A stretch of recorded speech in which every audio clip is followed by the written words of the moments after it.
बुद्धिदाताय नमः। ॐ बुद्धिदाताय नमः। ॐ सिद्धिदाताय नमः।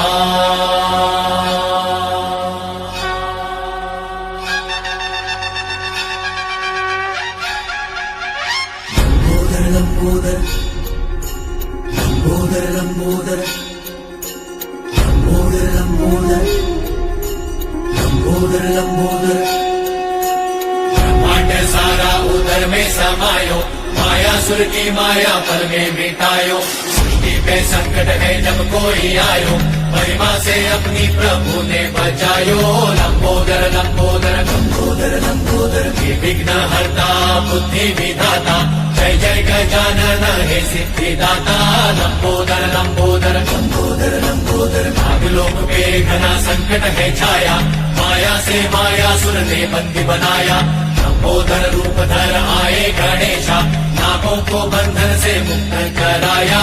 लंबोदर लंबोदर विघ्न हरता बुद्धि विधाता, जय जय गजानन हे सिद्धिदाता। लंबोदर लंबोदर और विद्या के तुम ही हो दाता, है ज्ञान भंडार तुम में समाता। प्रेम से जाप प्रभु का है। सुख करता दुख हरता वार्ता विघ्नाची, नुर्वी पूर्वी प्रेम कृपा जयाची। सर्वांगी सुंदर उटी शेंदुराची, कंठी झळके माळ मुक्ता फळांची। जय देव जय मंगल मूर्ती, दर्शन मात्रे मन कामना पूर्ती। जय देव रत्न खचित फरा तुझ गौरी कुमरा, चंदनाची उटी कुंकुम केशरा। हिरे जडित मुकुट शोभतो बरा, रुणझुणती नूपुरे चरणी घागरिया। जय देव जय मंगल मूर्ती, दर्शन मात्रे मन कामना पूर्ती। जय देव लंबोदर पीतांबर फणीवर बंधन, सरळ सोंड वक्र तुंड त्रिनयना। दास रामाचा वाट पाहे सदना, संकटी पावावे निर्वाणी रक्षावे सुरवर वंदना।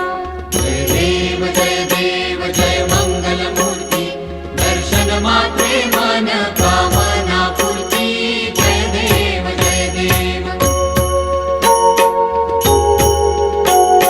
सिंदूर लाल चढ़ायो अच्छा गजमुख को, दो दिल लाल विराजे सुत गौरी हर को। हाथ लिए गुड़ लड्डू साई सुरवर को, महिमा कहे न जाए लागत हूँ पद को। जय जी गणराज विद्या सुखदाता, धन्य तुम्हारो दर्शन मेरा मन रमता।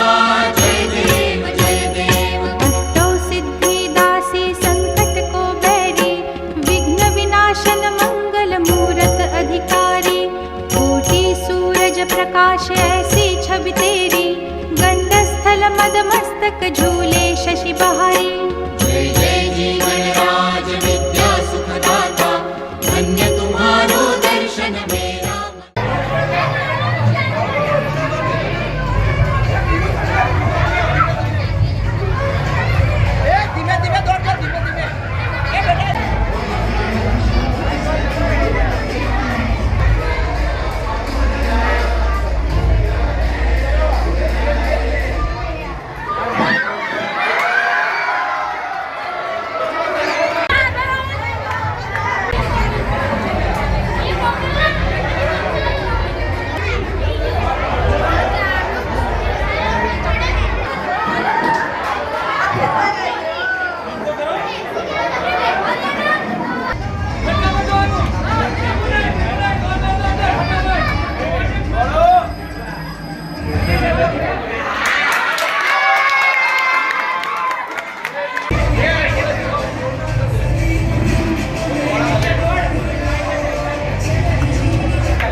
સંગીત ખુરશીના કાર્યક્રમની અંદર આપણે આપણે ટોટલ 4 રાઉન્ડ રમ્યા હતા, એમાંથી ટોટલ 4 વિજેતા થયેલ છે, જેની અંદર આપણે પહેલા જે બી હું નામ બોલું ઇનામ વિતરણનો કાર્યક્રમ અહીં થશે.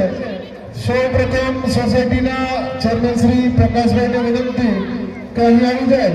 હું જેમનું પણ નામ બોલું આપણે તાળીઓના ગડગડાટથી જે પણ વિજેતા થયા છે એને વધારશું.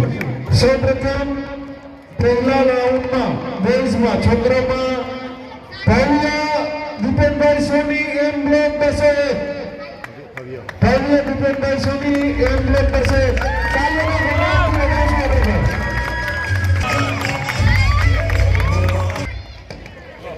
બીજા રાઉન્ડની અંદર બોયઝની અંદર સુથાર જીમિલ ઈ બ્લોક 703 સોસાયટીના સેક્રેટરી શ્રી નીરવભાઈના હસ્તે અમને ઇનામ વિતરણ કરશું.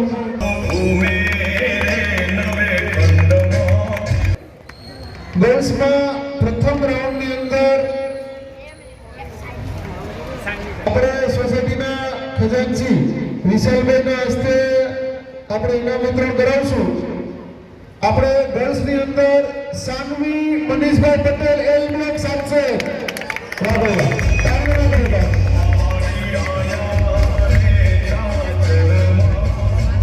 બોયઝની અંદર ચોથા રાઉન્ડની અંદર આપણે સોસાયટીના ચેરમેન શ્રી પ્રકાશભાઈના હસ્તે ઇનામ વિતરણ કરાવશું. ઈ બ્લોક 404 ધ્વનિ પટેલ.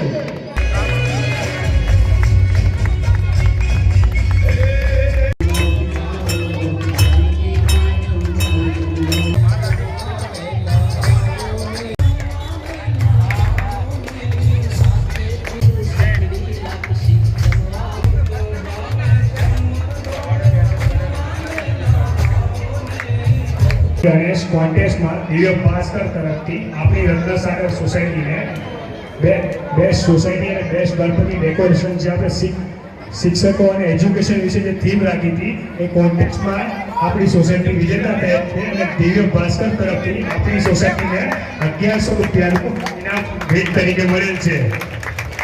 એ બદલ આપણે દિવ્ય ભાસ્કરની પૂરી ટીમનો દિવ્ય ભાસ્કરનો આપણે ખૂબ ખૂબ આભાર માનીએ છીએ. 10 મિનિટનો તમારો એક ટાઈમ લેશું. આપણે ambition group tuition and science zone Dharmendra Patel sir અહીંયા ઉપસ્થિત છે, જે આપણે ન્યૂ રાણીપની અંદર એસવી સ્ક્વેરની અંદર આપણે છેલ્લા 20 વર્ષથી આ ચાલન કરે છે, જે એમના માટે આપણા બાળકો માટે ભવિષ્યના એમના માટે ફાયદો રહે એના માટેનું સૂચન કરશે. તો ધર્મેન્દ્ર પટેલ સરને હું આપીશ, જે એલ બ્લોક 502 રત્નસાગર હાઇટ્સમાં જ રહે છે. તો હું ધર્મેન્દ્ર સરને વિનંતી કરીશ, બે શબ્દો જણાવશો. સૌ પ્રથમ તો રત્નસાગર સમિતિના આ જે મંડળે આયોજન કર્યું છે, જે થીમ બનાવી છે એ ખરેખર અકલ્પનીય છે, અદ્ભુત છે. તો તેના માટે આપણે પહેલા એમને તાળીઓથી વધાવી લઈએ. તાળીઓ છે ગણપતિ બાપા સુધી પહોંચવી જોઈએ, અવાજ આવવો જોઈએ. વાહ વાહ વાહ રત્નસાગરના બાળકો. હવે આજે તમારો વધારે સમય ન લેતા આપણે મુખ્ય જે થીમ બનાવી છે કે રત્નસાગરમાં મોબાઈલના ઉપયોગથી અથવા મોબાઈલની જે એપ્સ છે એના ઉપયોગથી જે નુકસાન થઈ રહ્યું છે એના માટે જે સમસ્યાઓ શું છે, સમસ્યાઓ તો લગભગ બધા જ પેરેન્ટ્સને ખબર છે, પરંતુ એ સમસ્યાનું નિવારણ શું, નિરાકરણ શું? એક પ્રશ્ન પૂછું કે મોબાઈલના કારણે બાળકોનું શિક્ષણ બગડ્યું છે, આ બાબતમાં કેટલા પેરેન્ટ્સ એ સંમત થાય છે? પોતાનો હાથ ઊંચો કરો. બાળકોનું શિક્ષણ બગડ્યું છે, મોટા ભાગના પેરેન્ટ્સ. બાળકો તો હાથ ઊંચો નહીં કરે, બાળકોને તો મોબાઈલ ગમે છે. હું એવું માનું છું કે માત્ર મોબાઈલના કારણે બાળકોનું શિક્ષણ બગડ્યું નથી, એના માટે ક્યાંક ને ક્યાંક આપણે પણ જવાબદાર છીએ. હું પોતે વિજ્ઞાન શિક્ષક છું. ટેકનોલોજી છે એ માણસને અનુકૂળ થવા માટે કામમાં આવે. જો ટેકનોલોજી શોધાઈ જ ના હોત તો અત્યારે આપણે આદિમાનવ જેવું જીવન જીવતા હોત. અત્યારે આપણા જોડે 2 વ્હીલર કે 4 વ્હીલર કે ફેસિલિટી હોત નહીં. એટલે એનો મતલબ એવો થયો કે મોબાઈલની જે શોધ થઈ છે એ ખરેખર આપણને અનુકૂળ બનાવવા માટે થઈ છે. એવું નથી કે એ ન્યુસન્સ છે, પરંતુ એનો વધુ પડતો ઉપયોગ કે દુરુપયોગ એના કારણે આ ન્યુસન્સ થઈ રહ્યું છે. બાકી મોબાઈલના કારણે તમારું બાળક ક્યાં છે એના વિશે તમે જાણી શકો છો. હમણાં જ રવિવારની વાત કરું તો રવિવારે બપોરે મારા ક્લાસ ચાલુ હતા, બહુ વધારે વરસાદ આવ્યો તો પેરેન્ટ્સે ફોન કરીને કહી દીધું કે બાળકોને ત્યાંના ત્યાં જ બેસજો, જ્યાં સુધી વરસાદ બંધ ના થાય ત્યાં સુધી આવતા નહીં. તો આ એક ફાયદો થયો. એવું નથી કે મોબાઈલ નુકસાન જ કરે છે. હવે મેઇન વસ્તુ તમે એમ કહેશો કે સર મોબાઈલના કારણે નુકસાન નથી થતું, તો અત્યારે હાલ નુકસાન શેના કારણે થઈ રહ્યું છે? કોઈ ઉત્તર આપી શકશે? તમારામાંથી ટ્રાય કરી શકશે કે મોબાઈલના સિવાય શું કારણ છે કે જેથી અત્યારે હાલ બાળકોનું ભણતર બગડી રહ્યું? હા, મોબાઈલ જવાબદાર છે, એવું નથી કે મોબાઈલ જવાબદાર નથી, પણ મોબાઈલ સિવાય મહત્વની વસ્તુ શું છે કે જે તમારું બાળકોનું શિક્ષણ બગાડી રહ્યું છે? સાચી વાત છે કે સ્વતંત્રતા અને સ્વચ્છંદતા એ બંને વચ્ચે એક પાતળી ભેદ રેખા છે. અત્યારે આપણે આપણા બાળકોને સ્વતંત્ર બનાવવા માંગીએ છીએ, પરંતુ સ્વતંત્ર બનાવતા સ્વચ્છંદી બનાવીએ છીએ. સ્વચ્છંદી એટલે ઘમંડી, એને પોતાનું જે કાર્ય કરવું હોય એ જ કરે છે, પછી એ કોઈ પણ રીતે તમારી સાથે બનાવી દે છે. એટલે આપણે સ્વતંત્રતા આપવાના બદલે એમને સ્વચ્છંદતા આપીએ છીએ. મોબાઈલના કારણે શું થાય છે એ તમને કહું. રાત્રે તમે પોતાના ઘરકામથી લેડીઝ થાકેલા હોય એટલે રાત્રે એમ કે હવે અમે થાકી ગયા છીએ તો હવે થોડીક સમય અમે અમારો મોબાઈલ ફોન લઈને બેસીએ કે પછી ટીવી જોઈએ. સાચી વાત છે કે ખોટી? મોટા ભાગના લેડીઝ આ જ કામ કરતા હશે. કાં તો પછી નીચે આવી અને મંડળી જમાવશે, કાં તો નીચે આવીને મંડળી જમાવવાનું કામ કરશે. એ તો આપણને ખબર છે કે આ સમસ્યા છે. તો આનું નિરાકરણ એ છે કે દરેક વડીલોએ પોતાના બાળકના શિક્ષણ ભણતર ઉપર પૂરેપૂરું ધ્યાન આપવું જ જોઈએ. મોટા ભાગના વડીલોનું માનવું એવું છે કે આપણે સારી સ્કૂલમાં મૂકી દીધા, સારા ટ્યુશન ક્લાસમાં મૂકી દીધા, ઊંચી ફી ભરી દીધી એટલે બાળકોનું સારું શિક્ષણ મળી ગયું. તો એવું ખરેખર હોતું નથી. એના કારણે પણ જો એ કોઈ ખરાબ કામ કરી રહ્યો હોય તો એને સૂટી પણ મારવી પડે, એને શિક્ષા પણ કરવી પડે. આ સૌથી મહત્વની જરૂરિયાત છે અત્યારે કે આપણે વડીલોએ જાગૃત થવું પડશે. છેલ્લા રાત્રે તમે 8 વાગ્યા પછી નવરા થયા હોય તો તમારા બાળકનું ગૃહકાર્ય ચેક કરો, હોમવર્ક ચેક કરો, એને શું તૈયાર કરવા આપ્યું છે. જે તૈયાર કરવા આપ્યું છે એને 2 કલાક બેસાડો તમારી સાથે કે તને આ પેજ નંબરથી આ પેજ નંબર સુધી વાંચવાનું કહ્યું છે અથવા આ પ્રશ્નો વાંચવાના કહ્યા છે તો તમે એ વાંચો. પણ આવું અત્યારના કોઈ વડીલ કરતા નથી. એટલે માત્ર ને માત્ર મોબાઈલ કે બાળક જ જવાબદાર નથી. બાળક એક તો માટીનો ઘડો છે, એને તમે જેવો આકાર આપશો. બાબત છે કે તમે તમારા બાળકને સમય આપો. અત્યારે એવું નથી કે બાળક જ મોબાઈલ લે છે, સાથે સાથે પેરેન્ટ્સ પણ મોબાઈલ લઈને બેસે છે. બસ આ જ મારી વિનંતી હતી, રિક્વેસ્ટ હતી કે પેરેન્ટ્સ પણ અત્યારે સહભાગી થાય. છેલ્લે એક પંક્તિ કહીને તમને આ પૂર્ણાહુતિ કરું છું કે એક પાણીનું ટીપું હોય તો જો એ ગરમ તવા ઉપર પડે તો એ બળી જશે. જો એ જ પાણીનું ટીપું કમળ ઉપર પડશે અથવા કોઈ ફૂલ ઉપર પડશે તો એ ઝળકી ઉઠશે, ચમકી ઉઠશે.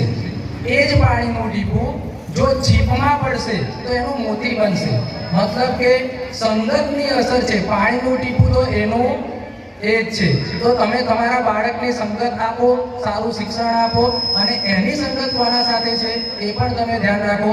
અસ્તુ. ગણપતિ બાપા.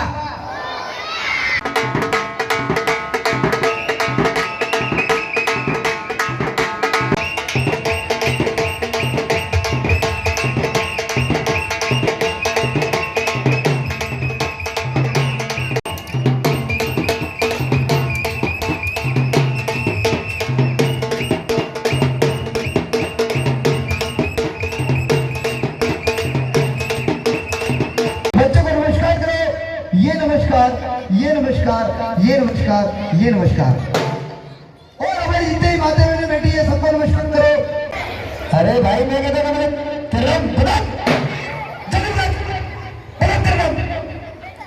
मैं तेरा बाप, मैं तेरा दादा बताओ.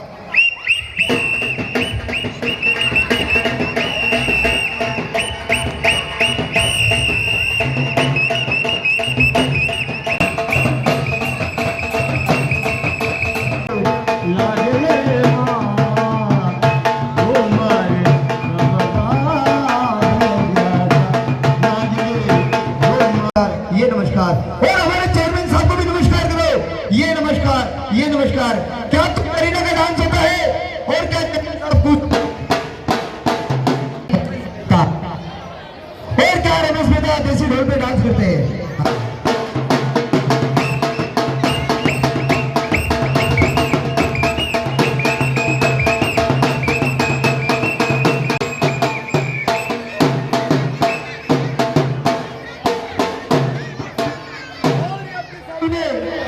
हम